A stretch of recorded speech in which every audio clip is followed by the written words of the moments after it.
Mastercard turned sick children into robot mascots. So being a mascot is a dream of millions of children. And this campaign was called Impossible Mascots. And it's basically telepresence robots that allowed hospitalized children to join professional athletes on the field during games. It allowed the kids to interact with their idols, obviously. And also they participated in singing the national anthem on the field. We've seen these telepresence robots used elsewhere, like TED, they use them as an example, other conferences as well. Where else are we going to see robots playing this kind of supportive role in society? And just other thoughts on this headline?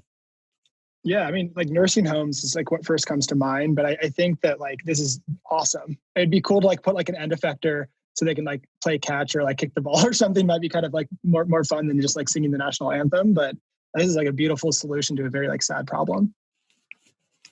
I like the nursing homes.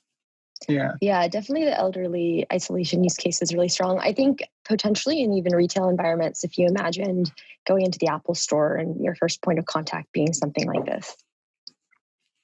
Yeah, that could be an interesting one.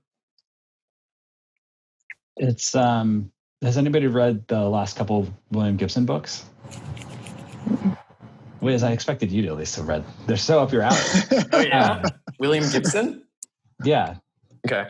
You know who he is. I have lots of time to read, thankfully. But, you know, he wrote Neuromancer. He coined the term cyberspace. Okay. Yes.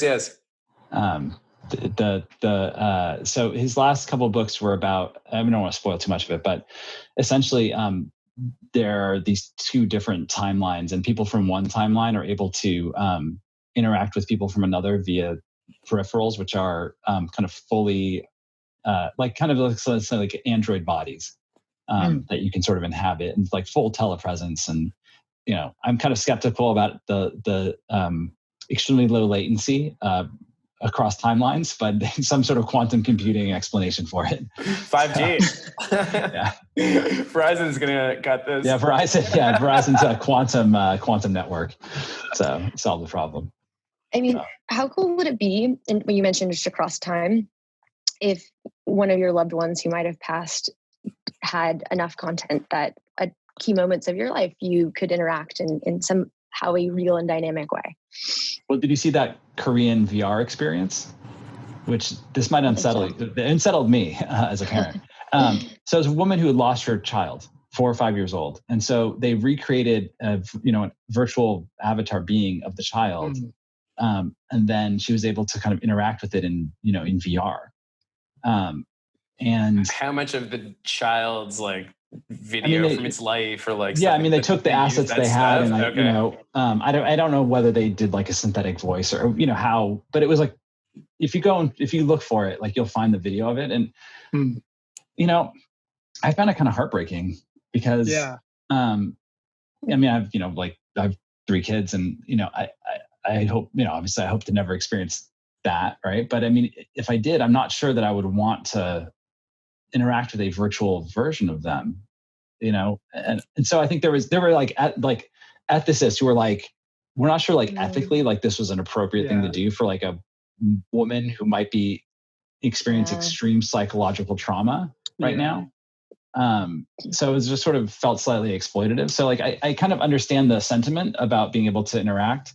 I actually am thinking about putting a clause in my will like that I can't be brought back in any sort of like simulated form. I mean, I agree with you, Peter. Like it'd be very creepy. Let me go. Let me go.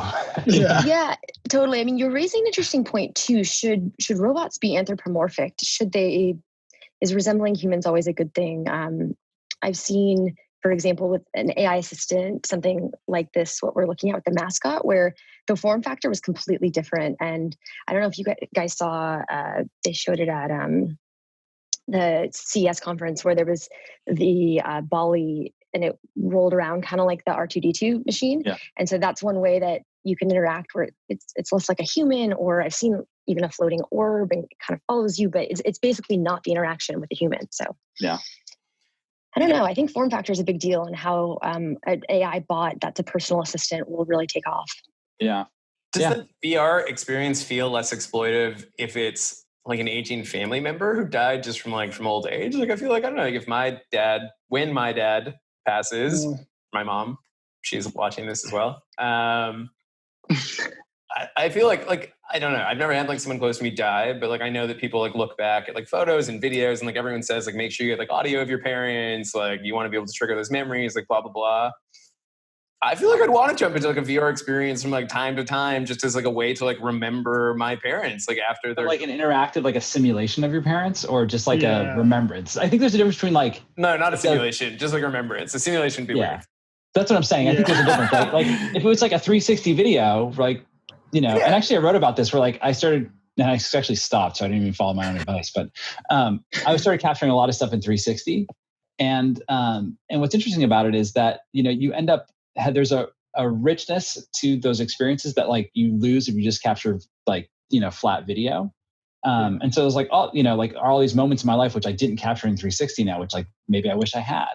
And like an example, like I took my son a few years ago on a roller coaster. It was his first time on a roller coaster. And so I had my 360 camera and I captured it.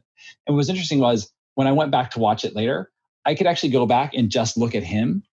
Like when I'm on the roller coaster, I was like watching, like experiencing like the ride, but like I could go back and like look at him this time, and just see him, or I could like look behind, So I think there's go ahead. Yeah. Sorry. No, I just like that use case as well. Like I don't have children, but like I imagine a world in which I have 360, I can capture kind of everything. It'd be kind of cool just to see our surroundings and kind of the kids' hair and kind of walk around and kind of get a feel for like what was going on in the living room. Something like that would be much more interesting to me than simulation. Totally.